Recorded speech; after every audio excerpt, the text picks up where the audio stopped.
Okay, I am building up a Fuji SL Limited, and it's going to be run with Ultegra Di2 12-speed. So I just have the bare frame right now, and before I install anything, the first thing I'm going to do is put in the wiring for the Di2 system. The good thing about the new 12-speed Di2 is that, one, the shifters are wireless, so you don't have to connect wires to the shifters, and there's no junction box, so the rear derailleur just functions instead of the previous junction box, so the wiring is much simpler. I'm basically going to have the rear derailleur wire connecting to the battery that's going to be in the seat post, and then you have the front derailleur that is going to also be wired to the battery in the seat post, and that's basically all the wiring there is going to be. And before anybody freaks out, this isn't clamped on the carbon. It's literally just sitting here, not clamped. So the first thing I'm going to do is insert wires for the rear derailleur through this port and thread it down into the bottom bracket, and then do the same thing for the front derailleur wire, which goes in through this port, and I'm also going to put it through the bottom bracket. Then I'm going to flip the bike over and then pull the wires up through the seat tube. This is the wire for the rear derailleur. So I'm simply going to begin threading it through the port and bring it down into the bottom bracket. Okay, so I've pulled the cable through the bottom bracket here. So I'm just going to continue pushing the cable all the way through till I just have a little bit sticking out at the port. Okay, so I just have this little end hanging out the end. The rest is coming down over here. I'm going to stop with this wire for now and do the front derailleur cable. So same thing. I'm going to put it through the port right here, and that's just going to come through the port. And I'm going to catch the wire down here. So here's the end of the wire. Thread the rest of it through. Okay, so now I just have this little end sticking out here. The rest is just kind of coming down through the bottom bracket. Now I'm going to flip the bike over so that I could thread these cables or wires through the seat tube. So flip this over. So I think I'm actually going to start with the front derailleur cable and just drop it straight down. These cable ties make it a little bit tricky to push through, but they are going to prevent the rattling later on, so that's why they're there. So I'm going to use this spoke end to just kind of help push those wires through the seat tube. Okay, so I got the front derailleur wire out the top. So now I'm going to do the same thing with the rear derailleur cable. So push it through. Okay, that took quite a bit of finagling, but I finally got both cables out. Here's the front derailleur wire, here's the rear derailleur wire, and they're both coming out of the exit ports. So at this point, I'm going to put it back into the stand, and I'm going to try to pull as much of the slack out as I can, so that way we don't have a lot of loose cabling inside. The next thing I'm going to do is install the battery. So I've already put the seat post mount onto the Di2 battery, and I've pulled two of the dummy plugs from the ports here, because I'm going to have two wires, one from the front derailleur and one from the rear derailleur. There's a third port there actually, because you actually can wire your shifter to the battery, and that will extend your battery life, but we're not going to do that in this situation. I'm going to run it wireless. So I'm going to use two of the ports, and I'm simply going to plug each wire into one of the ports. And you'll hear that really audible click. So both wires plugged in. Just going to let that sit here for a moment. I'm now going to install the front derailleur. So the front derailleur has like a little right angle tab that directs the wire into the derailleur. So just pop that wire into that tab so that it sort of fits securely in there.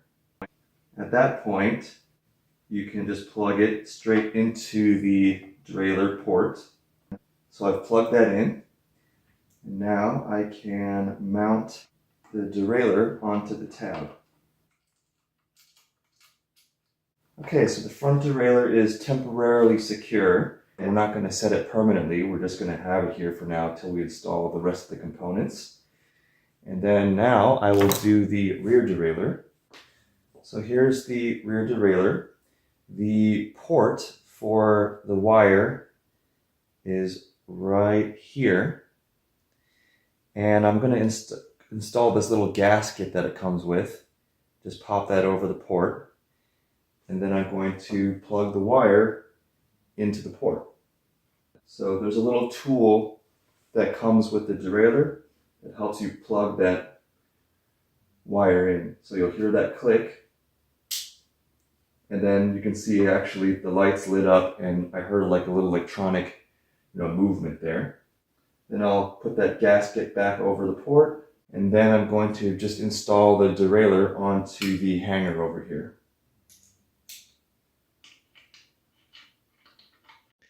Okay, here's a closer look at the wiring that I've completed. So here's the rear derailleur. You have the wire coming out of the port there, being threaded through the frame, through the bottom bracket shell, up through the seat tube, and then out into the battery. And the same with the front derailleur. You can see that the wire is plugged into that port right there at a right angle. Kind of goes around the seat tube and into the frame right there. Gets threaded up through the seat tube and also back into the battery. And I use the Shimano app to pair the wireless shifters. So I did that already. So you can see here, here is the rear derailleur shifter. So I'll just test it out. You can see that it works.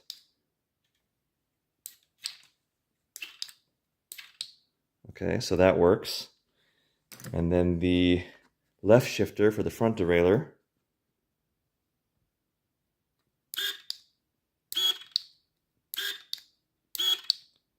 So that works as well. So our Di2 is basically set up. And I can lastly put the battery now into the seat post and then install that into the seat tube. Okay, so this is how the Di2 battery mount is attached to the battery. So this sleeve kind of covers the ports over here, and that way this little flange can compress.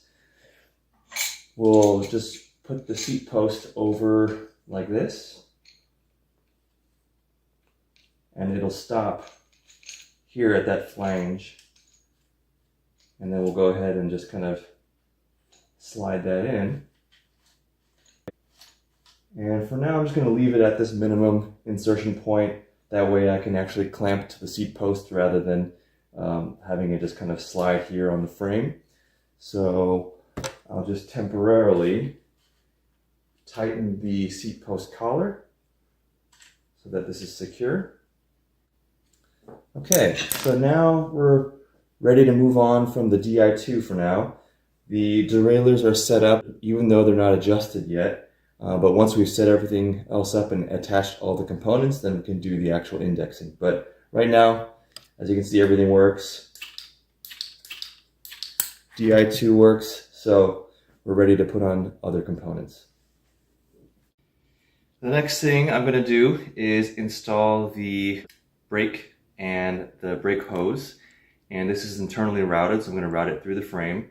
So the port for the hose is right here on the chainstay. So I'm going to go ahead and start threading this hose just through the frame, like this. And I'm basically just going to push it through until I see it come out in the bottom bracket area. Okay, so here it is right here. And then I'm just gonna continue threading it up through the down tube.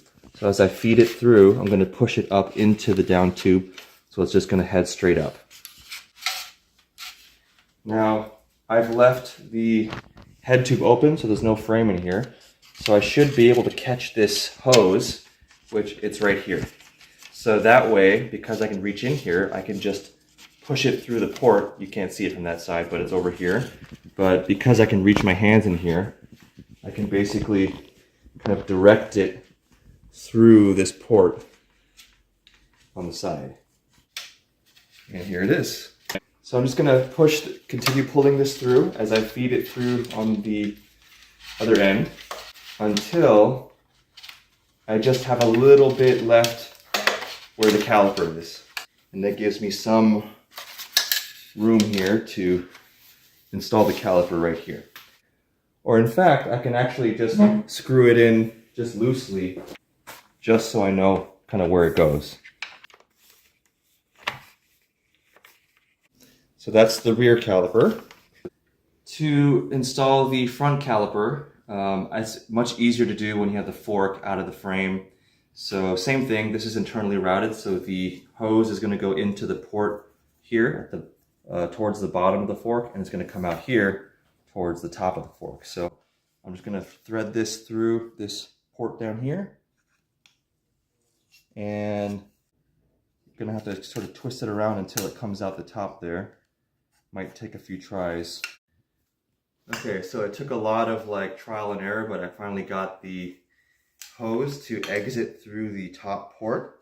So I'm just going to continue pushing it all the way through till I have a little bit of slack left at the caliper. And then as before, I'm going to just sort of lightly attach this caliper to the fork using these bolts.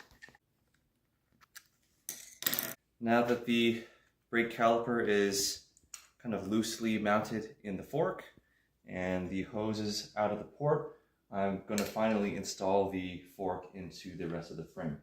So I'm going to install the bearing for the headset onto the steer tube, and then the other bearing that goes on the top of the headset is just going to drop in. It's the drop-in style headset, so it just fits in right there. And then I'm going to push this through. Comes out the top here. Then I'm going to put the crown race over like this, so it locks into the upper bearing. And then I'm going to cover that with the bearing cover. And push this down so it's flush against the upper bearing, like that. And I will install a couple of spacers here, just for now. And then I will temporarily place my stem here just to hold everything in place. I'm just setting it here so that the frame set holds together while I work on the bike. Okay, that's sufficient for this to stay in place for now. So our hoses are in the right place, our calipers are in the right place, and we're ready to continue on.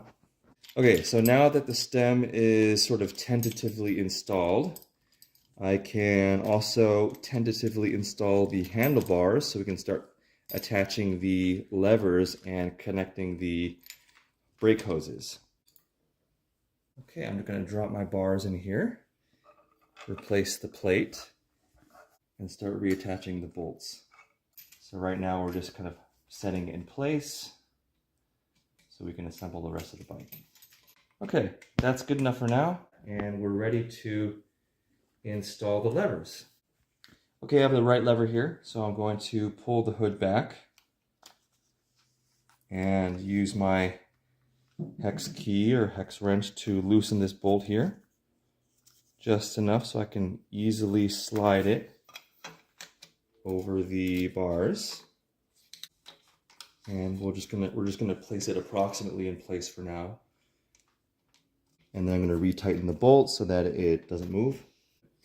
And now my left shifter, left brake, do the same thing, pull the hood back, loosen this bolt, And we'll slide it over the bars just like the other side, and then tighten the bolt.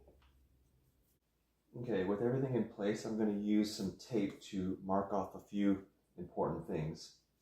So first, I'm going to mark off where I want to cut the steer tube, because obviously there's a lot left there. So I've put in the amount of spacers that I want to have for now, and I'm going to mark off where this last spacer stops. When I cut the steer tube, I'm going to cut below that so that it ends up kind of maybe 5 millimeters below the top of that spacer, but I'm just marking it so I know where that is. I'm also going to measure the brake hoses. So we'll start with the rear brake, or the right hose.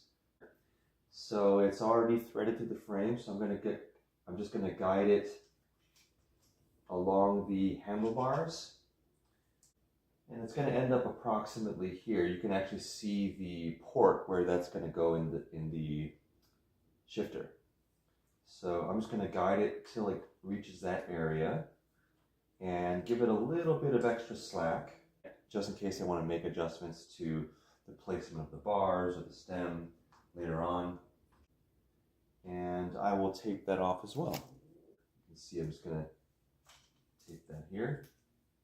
And I'm going to do the same for the left brake hose. So I'll peel back the hood here and guide the front hose again along the handlebars so that it ends up on the port in the left shifter. Give it a little bit of extra space on the hose just in case, and then tape it off. So now I know basically exactly where I want to cut those hoses. And I'm actually going to remove the stem, bars, and fork so I can cut that steer tube, and I'll also cut the hoses as well. Okay, I've already cut the steer tube with a hacksaw and then reinstalled the stem and bars, the spacers, and the top cap. And I also cut the brake hose according to where we marked it off earlier. I just use a sharp knife to make a clean cut. So the next part is attaching this to the shifter, which I've removed for now. And this is really important because you got to do this in the right order. Once you've set it up, it's hard to take it all back apart, so you got to do it right. So the order you're going to put the parts in are the little bolt from the shifter. I've already removed it from the shifter. That's going to go on with the threaded part facing away from the bike. So that goes on first. The second part that goes on is the little brass olive. Sometimes it comes with the brake set, sometimes it doesn't, but this is what you need. That's going to go on next. And the last part that's going to go on is the little barb that also generally comes with the set. That's going to go into the hole at the end of the hose, and this is a pretty tight fit. So normally you're going to have to press it in with a hammer or sort of pound it in with something heavy. Okay, I was able to get the little barb into the hose, so everything should be on in this order. Got the barb at the end, you have the olive here, and then the bolt that goes into the shifter. So now we're just going to attach that right into the shifter. And here is the shifter. It's a little bit easier to do this off of the bars because it's easier to turn this little bolt. So I'm just going to pop this into the port, and the olive's going to slide in, followed by the bolt, and then I'm going to start screwing that in. I'm first doing it by hand until I feel some resistance. Once I meet that resistance, I'm going to go ahead and finish turning it with a wrench. That olive inside is going to crush as I turn it. You're going to feel it crush. You know, there's some resistance, but you're going to keep turning it until it's fully crushed. Okay, like that. And you also see it's pretty close to flush at the end there. There's also the torque setting there if you have a torque wrench, but you can do it by feel. And then we're going to reattach the shifter. So we'll loop it on like this. Okay, the shifter has been attached. The hose has been secured to the bar. And I'm just going to test out the brake to make sure that, number one, it works, and number two, there's no leaks. So before I do that, you definitely want to make sure that you have some kind of block inside the brake caliper so they don't close with nothing inside. So I'm going to squeeze the levers here and just check these calipers to see if they move. They do. It's kind of hard to see, but they are moving. I may need to bleed this later on.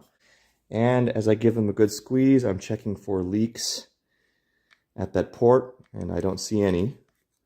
So I think we are good. Okay, I'm now repeating the same step for the right shifter and brake. Again, I've already cut this.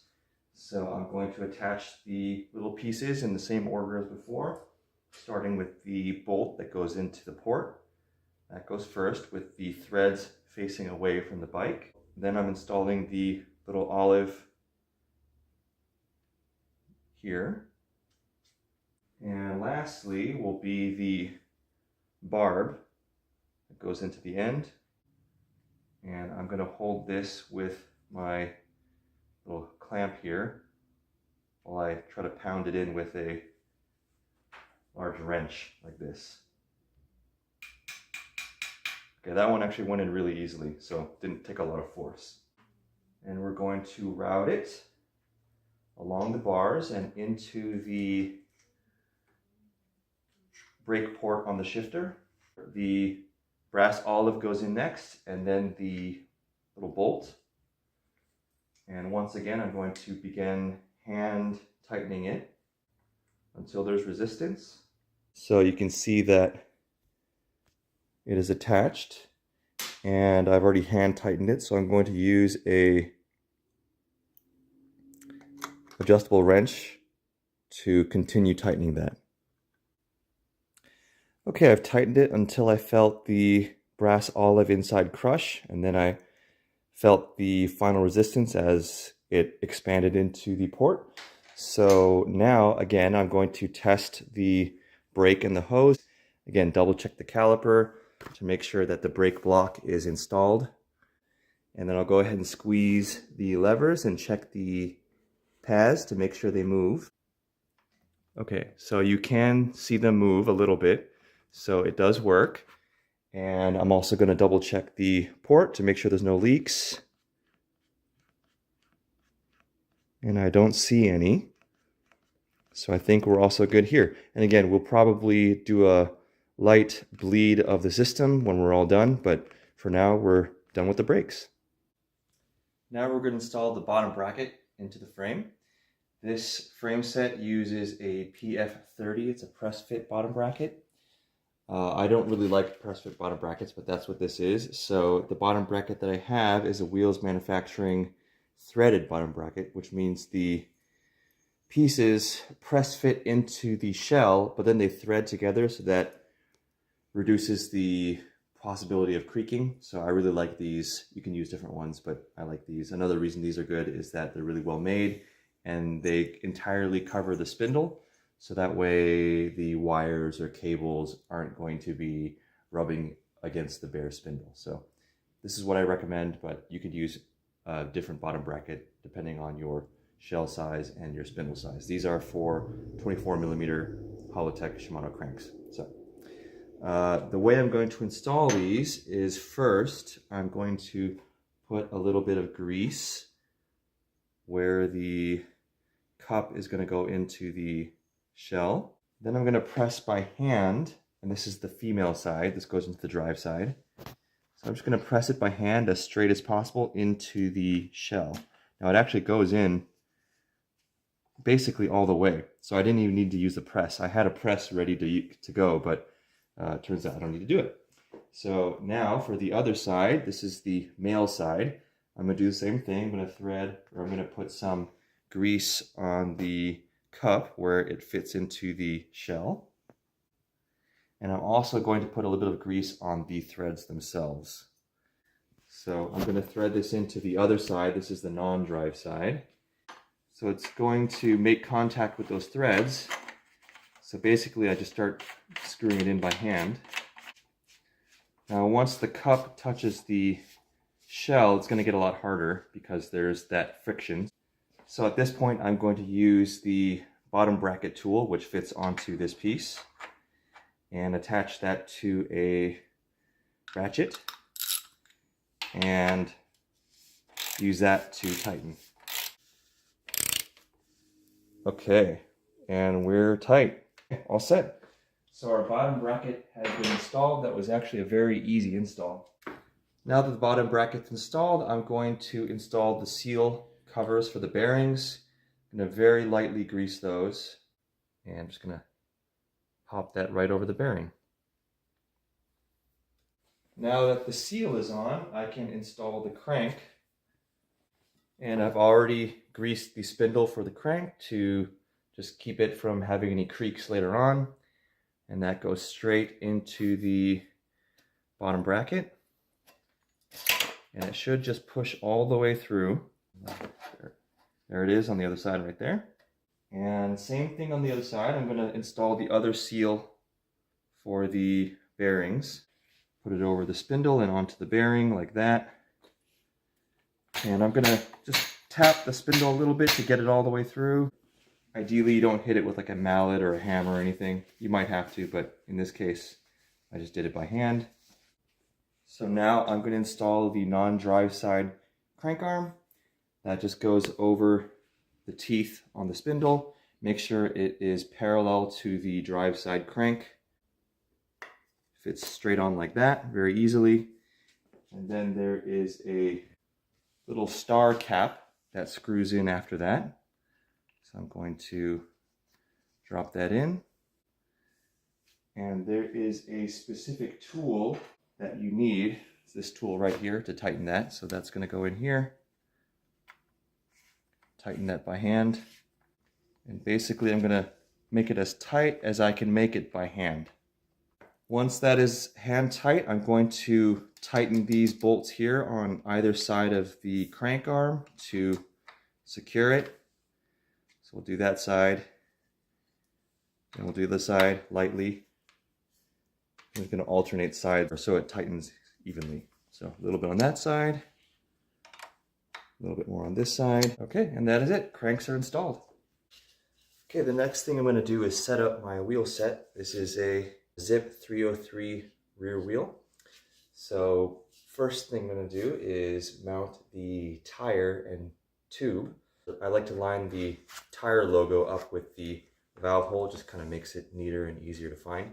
So we'll start by mounting it centered over that. You might be able to get the whole thing on by hand without using a lever. Alright, now that that's on, I'm going to install my tube. So the valves are going to go through the valve hole, obviously. Push that through. Then I will continue tucking the tube into that tire. Okay, so now that the tube is in the tire, I'm going to start pushing the other side of the bead into the rim. I'm going to grab my lever and just kind of carefully pop on one section at a time. Okay, got it. And it looks clear. So before I inflate, I'm actually going to install the rest of the stuff. So I'm going to start with the cassette. Cassette's going to go right on here. I'm going to very lightly grease the hub. And then we'll just pop the cassette right on. So just kind of fit it on like that. And I was hoping to fit it on all in one go, but didn't do it. It's okay. We'll just continue on one at a time, including the spacers. Then I'm going to take the lock ring and thread that on by hand first, just so you don't risk cross-threading it. Okay, there we go. I'm going to continue threading that on with the lock ring tool, still by hand, and you can see it turns pretty freely until you get to the end and it gets pretty tight. And then I'm going to use an adjustable wrench to finish tightening it. And you can make this pretty tight, but you don't have to over tighten it because the pedaling will tighten it by itself anyway. Feels good. Next, I'm going to install the rotor, and this is a center lock style hub. So I have a center lock rotor right here. I'm going to slide it onto the teeth, which should be pretty straightforward and easy. Yep, like that. And then attach the lock ring for the rotor. Again, start off by hand. And then attach the lock ring tool and finish it with the wrench. And pretty tight is tight enough. Last thing I'm going to do is put air into the tire. And then I'll install the wheel into the bike. Okay, so I mounted the tire and rotor on the other wheel as well. And then I installed both wheels into the frame. The next thing I'm going to do is adjust the front derailleur to the correct position. I use this bolt over here to loosen it, and then you want to set the derailleur 1 to 3 millimeters above the large chain ring. But if you don't have the sticker, you can still kind of just look at this gap. It should be 1 to 3 millimeters. The alignment for the 12-speed front derailleur is actually not supposed to be exactly lined up with the chainring. The front of the cage should be lined up with the chainring, and then the back or rear of the cage should be slightly inboard. You're going to do some very fine adjustment with this little tiny screw right there. It's a 2 millimeter hex screw, and that is going to push against the frame and move the cage out. Now, you won't be able to see that on camera. The front derailleur comes with a little tab that you're supposed to install or stick onto the frame so that the screw pushes against the tab instead of the frame.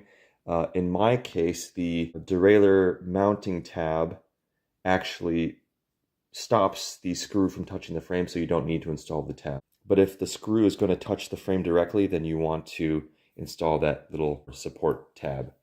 Anyway, I'm going to take my 2 millimeter hex key, put it into that screw, and hopefully you can see this cage move as I turn the screw. So as I turn it, you can see that very gradual movement. And now at this point, now you can see that the cage is actually lined up exactly with the chainring. Then your front derailleur is set. Now the limits for the front derailleur can't be set by limit screws on the 12-speed like they used to be. They're done entirely in the app. So you're going to use the Shimano app that you've already paired up with the derailleurs and use that and follow the instructions given in the app to set the limits for the front derailleur. I'm going to just throw on some pedals so I can turn the cranks more easily. Same thing for the left pedal. So it's going to thread on counterclockwise instead of clockwise. So the pedals are on. Now I'm going to install the chain. I'm going to run the chain over the largest cog in the cassette and then over the large chainring in the front, like this. And we're going to skip the rear derailleur for now. So we're just going to touch the chain together like this. Now after that, we're going to add 2 individual links or 1 full set. So from here, it's going to be 1, 2. Now I'm using a quick link, so that's going to replace this one, so I'm actually going to cut it right here. I'm going to use my chain breaker tool. Just throw that on right here. There's the cut chain. So now at this point, I'm going to loop it back over the small cog now, and this time I will go through the rear derailleur. So over the cog, through the pulley, so around both jockey wheels, like that. Then we're going to bring them back together like this, and I'm going to connect them using my quick link. So we'll pop that in right now. So one quick link on this end, one quick link on this end, and we'll push them together. Okay, so these are connected, and I'm going to use my chain spreader and lock that quick link in place. Okay, there we go. So the next thing I'm going to do is index the rear derailleur. So first I'm going to start by putting the chain all the way to the first gear, or the lowest gear, and then we're going to shift it to the 5th cog. So 1, 2, 3, 4, 5. So we'll go ahead and do that. We're at 1, 2, 3, 4, 5.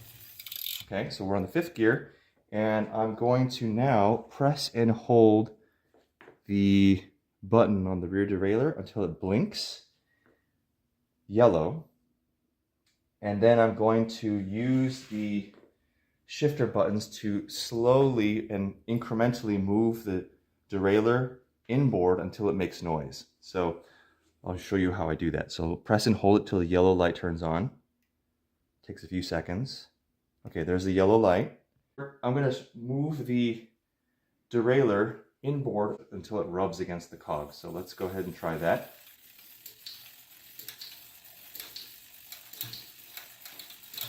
Okay, you can hear that noise there. So once we've reached that point, we're going to move the derailleur back this way by hitting the upshift button 5 times. Okay, so 1, 2, 3, 4, 5. Okay, now I'm going to turn off this button by pressing it again, pressing and hold it till the light turns off. Okay, so this should be perfectly indexed. Let's try it out.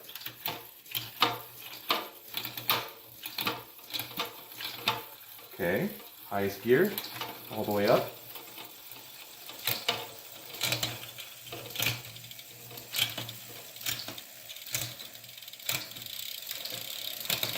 Back down, or back up.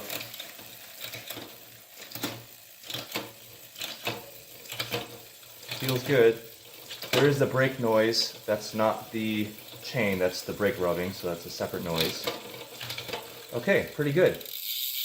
Once that's done, I can use my wrench to set the limits. So we'll do that. This is a 2mm Allen key.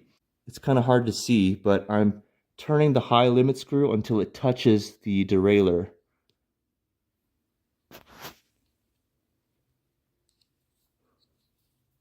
And then once it touches, I'm going to back it off a little bit.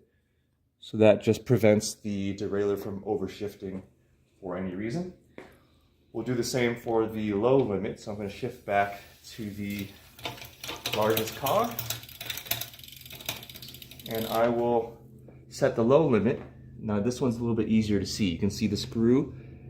It hasn't touched that tab yet. So I'm going to turn the limit screw till it touches that tab there.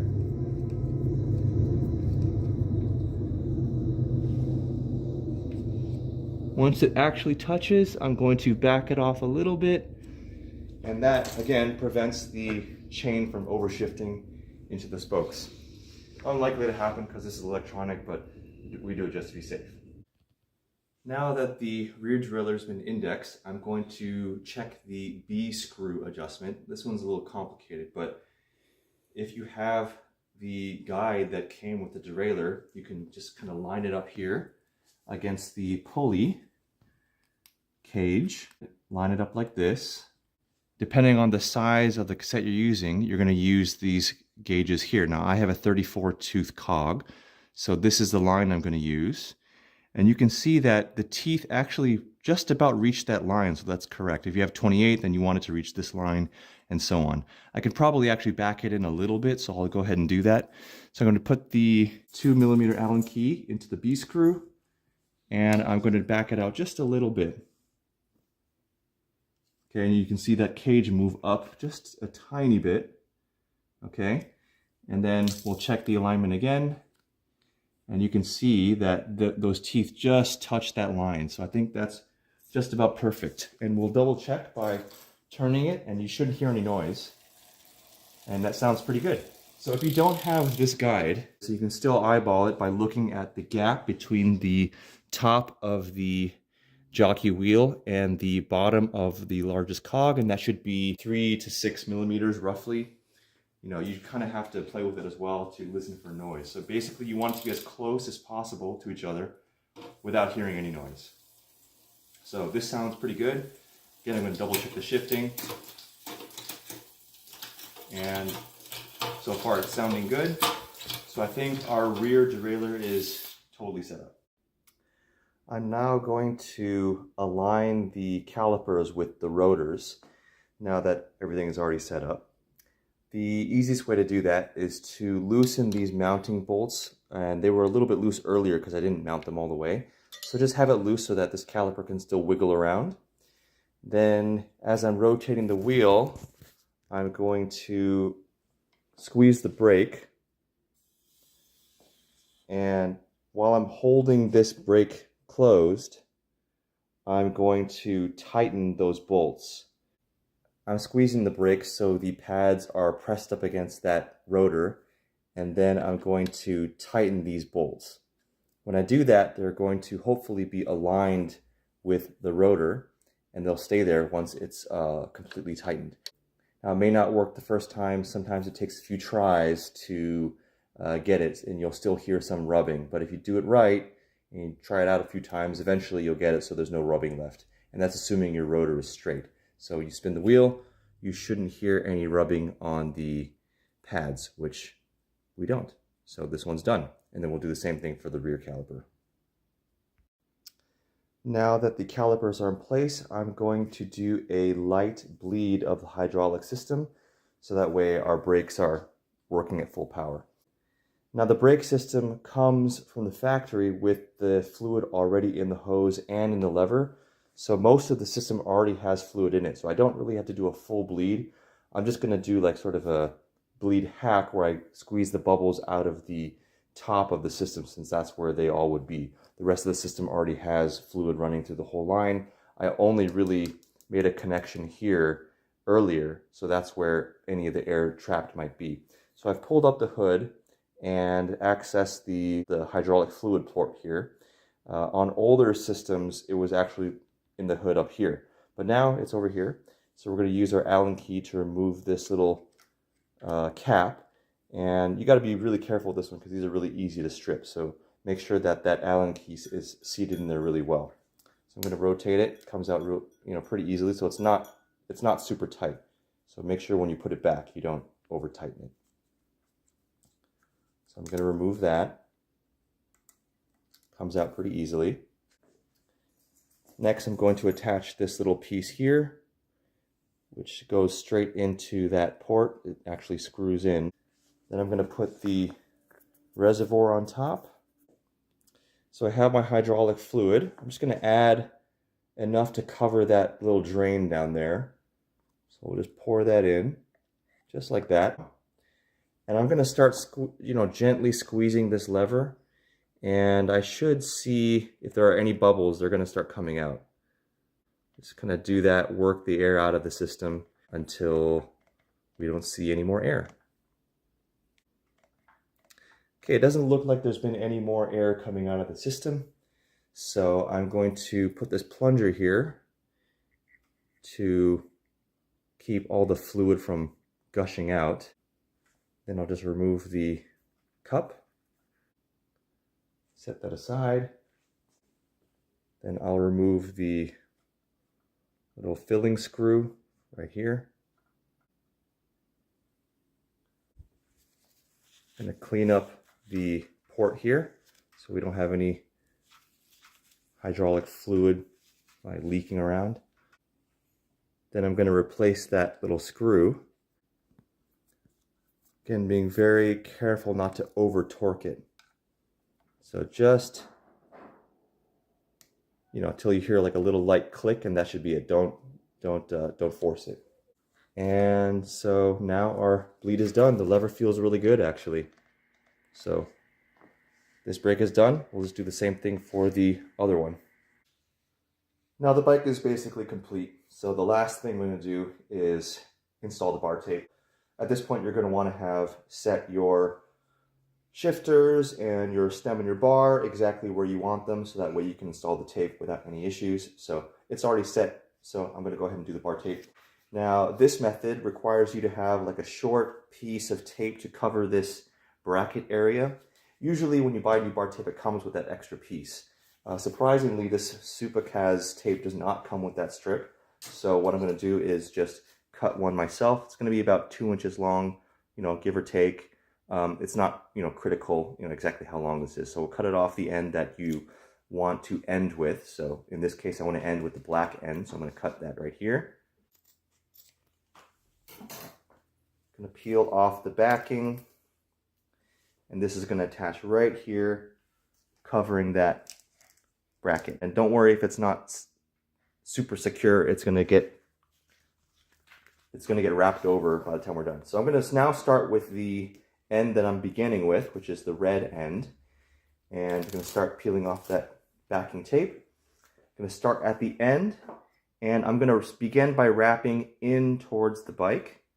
And I'm going to have about a 1/2 inch of overlap here. That's going to go over the end of the bar. That's going to get tucked into it at the end. So we're going to start at the top, do one full rotation, and then start angling it forwards so that it begins moving up the bar. And it's kind of up to you exactly how much overlap you want to do. I try to do roughly a little more than half the tape being exposed. That way you don't run the risk of running out of tape near the end. So I like to have kind of a wider spacing. You want to keep it snug, but you don't want to stretch it. If you make any mistakes, you can always back it out and do it over again, no big deal. My philosophy on bar tape is that you're going to be looking at these bars all the time when you're biking. So you want these to look good. If you're not happy with the way it's wrapped, you're going to see it every second that you're biking. And it's going to bother you. So make sure you get it right and it looks the way you want it. And you may need to back out and adjust your spacing a little bit, because you want to you want to reach the lever and just have enough tape to go underneath that lever. Like this. Now at this point, we're going to start covering that strip that I added earlier. We're going to go around and then over. And you see this strip is going to cover that exposed bar. So you want to make sure it's nice and snug. Like that. I think that's pretty good. Continue wrapping. Now, once I wrap a little bit past the lever, I'm going to pull the hoods back just to make sure that the coverage is good. If it's still got exposed bar, I'm going to redo it. But I think, here looks good. There's no bar exposed. Check the other side. Looks good as well. There's no bar exposed there. So we are set. Looks very good, actually. So that's good. We'll just finish our wrap.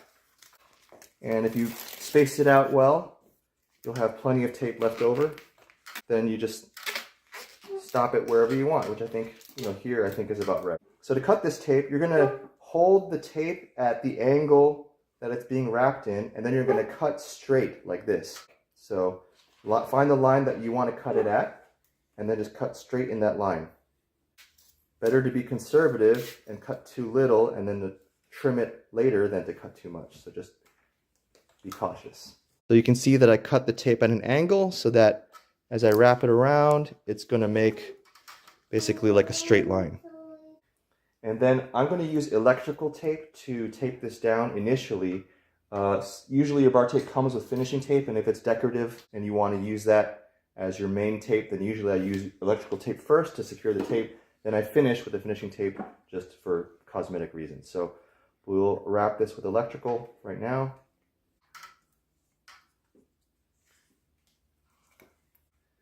Cut it right here. So now that's down, and I will use my finishing tape to cover that. And then I'll do the same thing on the other side. Okay, I finished wrapping, so the bar tape is done. I added the finishing tape, both sides. I also installed the bar end plugs. Okay, the bike is officially completed.